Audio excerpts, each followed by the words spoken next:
हमारे चैनल को सब्सक्राइब करें और बेल आइकन जरूर प्रेस करें हमारी न्यू वीडियो सबसे पहले देखने के लिए।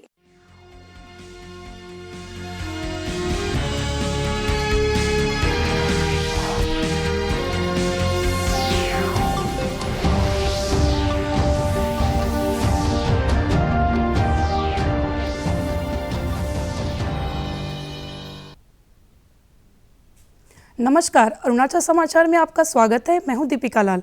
आइए बुलेटिन में सबसे पहले देखते हैं मुख्य समाचार। प्रधानमंत्री नरेंद्र मोदी ने कहा, वर्ष 2022 के दौरान विभिन्न क्षेत्रों में सफलताओं ने भारत को विश्व में दिलाया विशेष स्थान। आकाशवाणी से मन की बात कार्यक्रम में प्रधानमंत्री ने लोगों से G20 को नई ऊंचाइयों पर ले जाने और इसे एक जन आंदोलन बनाने का किया आग्रह।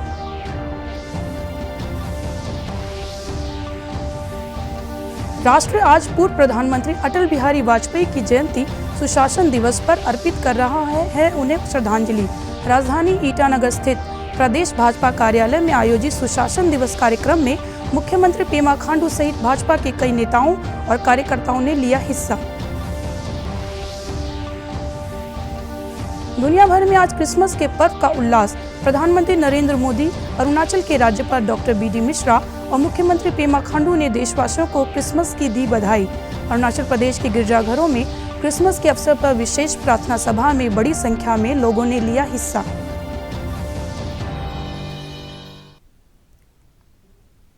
प्रधानमंत्री नरेंद्र मोदी ने आज इस बात पर गर्व व्यक्त किया है कि भारत ने वर्ष 2022 में हर क्षेत्र में बढ़ चढ़कर काम किया।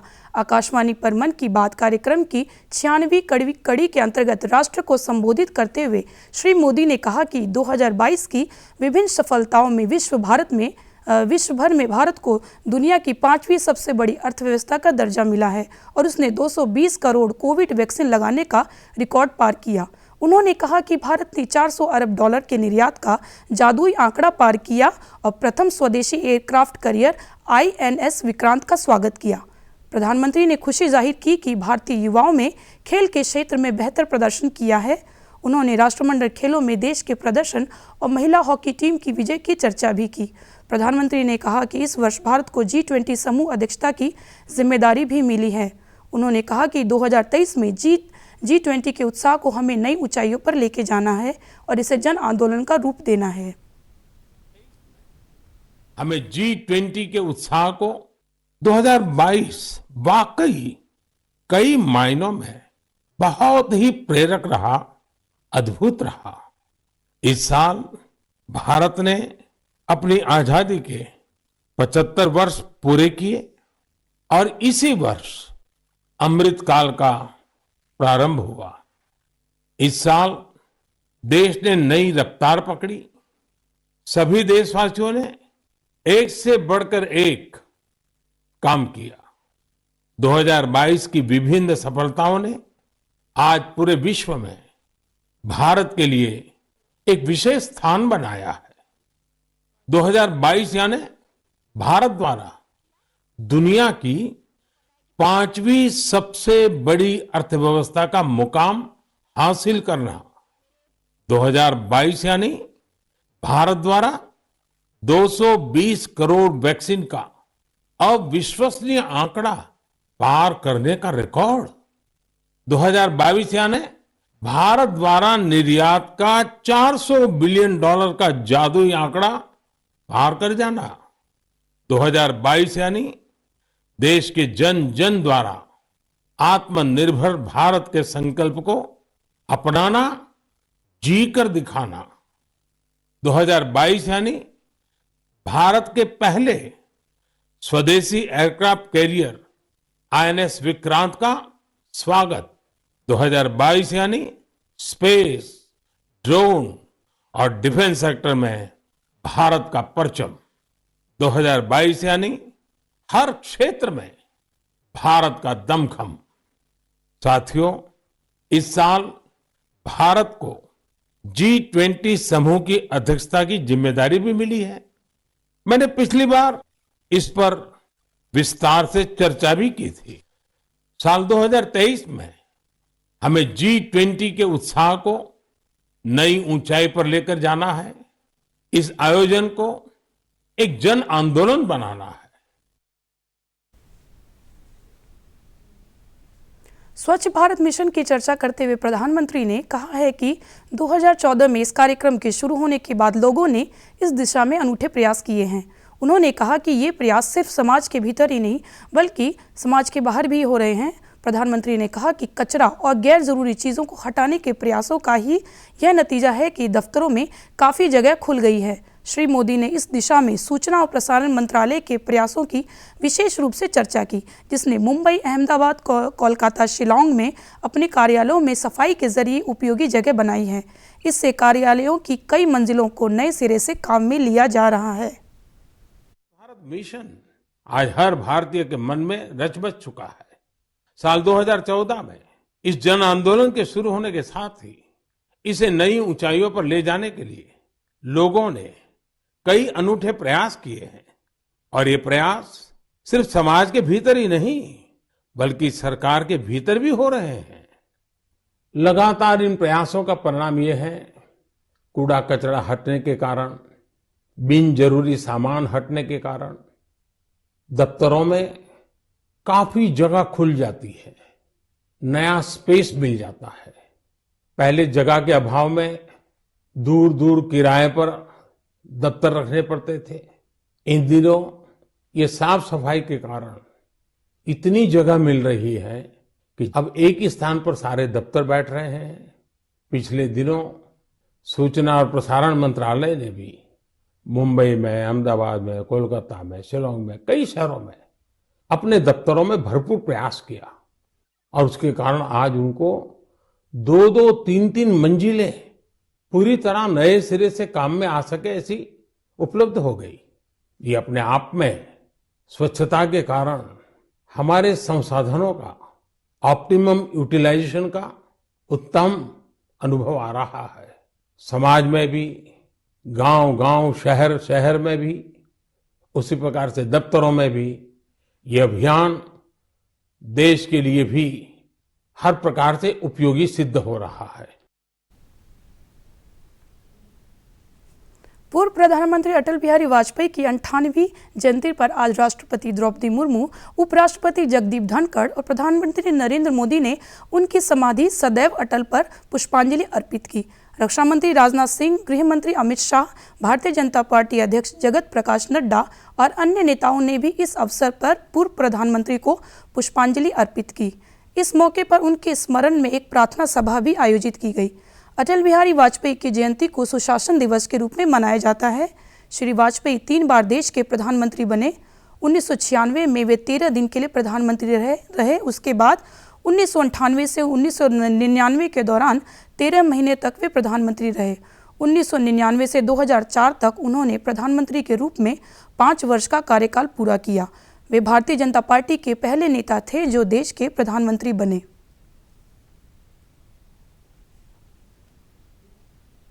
सुशासन दिवस के अवसर पर आज अरुणाचल प्रदेश की राजधानी ईटानगर स्थित प्रदेश भाजपा कार्यालय में एक विशेष कार्यक्रम का आयोजन किया गया, जिसमें मुख्यमंत्री पेमा खांडू सहित भाजपा के कई नेताओं और कार्यकर्ताओं ने हिस्सा लिया। कार्यक्रम को संबोधित करते हुए मुख्यमंत्री पेमा खांडू ने कहा कि अटल बिहारी वाजपेयी के प्रधानमंत्री पद पर रहने के दौरान अरुणाचल प्रदेश सहित पूरे नॉर्थ ईस्ट में कनेक्टिविटी को बेहतर बनाने के लिए कई पहल किए गए, जिनमें प्रधानमंत्री ग्राम सड़क योजना भी शामिल है। उन्होंने कहा कि PMGSY के माध्यम से अरुणाचल के कई गांवों में सड़क संपर्क संभव हो सका है।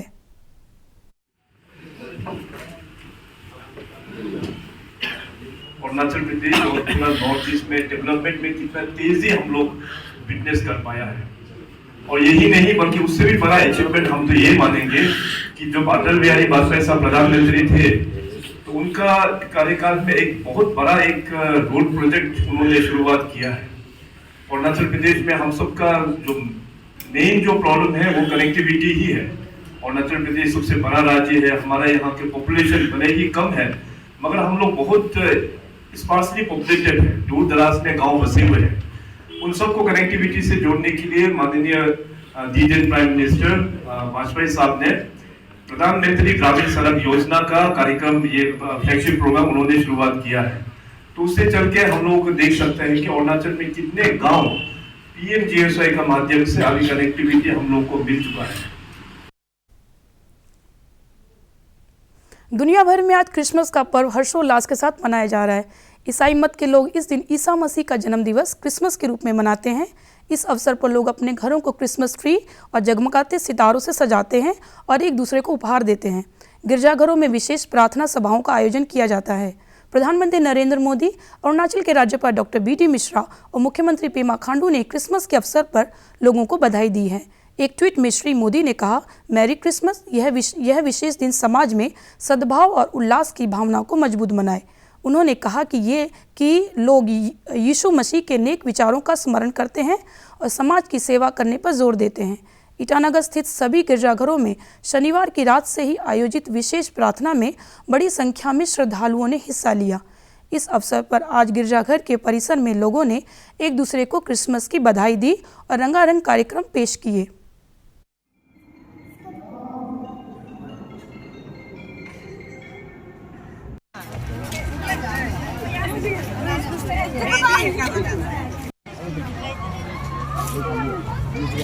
हमारे पूरे राज्य को, स्टेट को, हमारा ऑर्गेनाइजिंग कमेटी सेंट पेरिस मैरी पेरिस की ओर से सब राज्य की सब सदस्यों को और हमारे विश्वासियों को मैं हैप्पी क्रिसमस कहता हूँ। आज प्रभु यीशु को जन्म दिया है, आज का रात में 24 नाइट को।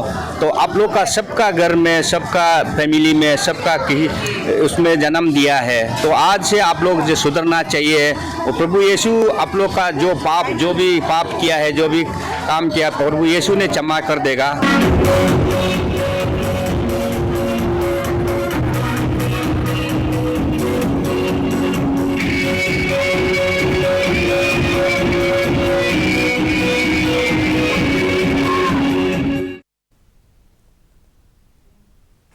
ईटानगर राजधानी क्षेत्र के लोबी विलेज में स्थित क्रिश्चियन रिवाइवल चर्च में क्रिसमस के अवसर पर विशेष कार्यक्रम आयोजित किए गए।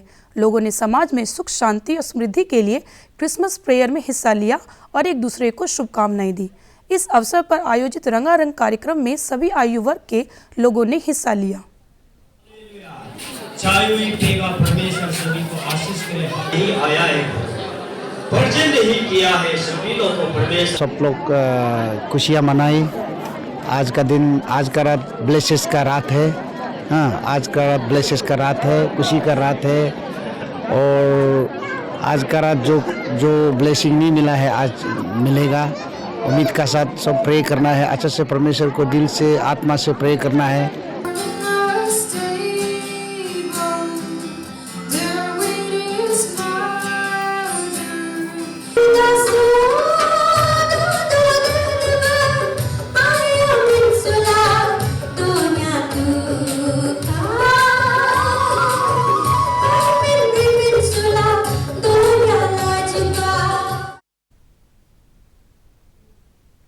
मुख्यमंत्री पेमा खांडू ने कहा है कि राज्य सरकार आत्मनिर्भर अरुणाचल के लक्ष्य को हासिल करने के लिए कृषि, बागवानी, पशुपालन, प्लांटेशन और मत्स्य पालन को प्रोत्साहन दे रही है। अपने एक ट्वीट में मुख्यमंत्री ने बताया कि आत्मनिर्भर कृषि योजना के तहत राज्य के 374 सेल्फ हेल्प ग्रुप्स 3,953 किसानों को सहायता दी गई है, जबकि आत्मनिर्भर बागवानी योजना का लाभ अब तक 345 सेल्फ हेल्प ग्रुप्स और 3,434 लोगों को दिया जा चुका है। वहीं राज्य में अब तक 14,511 किसान क्रेडिट कार्ड जारी किए जा चुके हैं। मुख्यमंत्री ने बताया कि सीएम किसान कृषि समूह योजना के तहत राज्य के 22 जिलों के 50 फार्मर प्रोड्यूसर्स ऑर्गेनाइजेशन को कवर किया गया है। केंद्रीय स्वास्थ्य मंत्रालय ने सभी राज्यों और केंद्र शासित प्रदेशों से देश के सभी स्वास्थ्य केंद्रों पर मंगलवार को मॉक ड्रिल करने के लिए पत्र लिखा है। अतिरिक्त मुख्य सचिव और सभी राज्यों और केंद्र शासित प्रदेशों के स्वास्थ्य सचिव को लिखे पत्र में केंद्रीय स्वास्थ्य सचिव राजीव भूषण ने कहा कि इस अभ्यास का उद्देश्य कोविड प्रबंधन में तैयारियों को सुनिश्चित करना है। उन्होंने कहा कि मॉक ड्रिल के दौरान स्वास्थ्य सुविधाओं की उपलब्धता, बिस्तरों की क्षमता, मानवीय संसाधन जिनमें डॉक्टर, नर्स और पैरामेडिकल कर्मी शामिल हैं, उनकी उपलब्धता, तकनीकी और लाइफ सपोर्ट सुविधा युक्त एम्बुलेंस जांच क्षमता और चिकित्सीय ऑक्सीजन की उपलब्धता पर विशेष ध्यान दिया जाएगा। पत्र में लिखा गया है कि यह मॉक ड्रिल जिला अधिकारी के दिशा निर्देशों के साथ राज्य और केंद्र शासित प्रदेशों के स्वास्थ्य विभाग के अधिकारियों के परामर्श से किया जाएगा। मुख्यमंत्री पेमा खांडू ने कई देशों में कोविड के बढ़ते मामलों को देखते हुए टेस्ट, ट्रैक, ट्रीट, वैक्सीनेशन और कोविड उचित व्यवहार के पालन पर जोर दिया है। सुशासन सप्ताह के तहत देश भर में चलाया गया प्रशासन गांव की ओर से अभियान आज संपन्न हो गया। केंद्रीय मंत्री डॉक्टर जितेंद्र सिंह ने कहा, सुशासन की अंतिम और असली परीक्षा यह है कि इसका लाभ भारत के सबसे दूरस्थ गांव में रहने वाले हर एक नागरिक तक पहुंचे।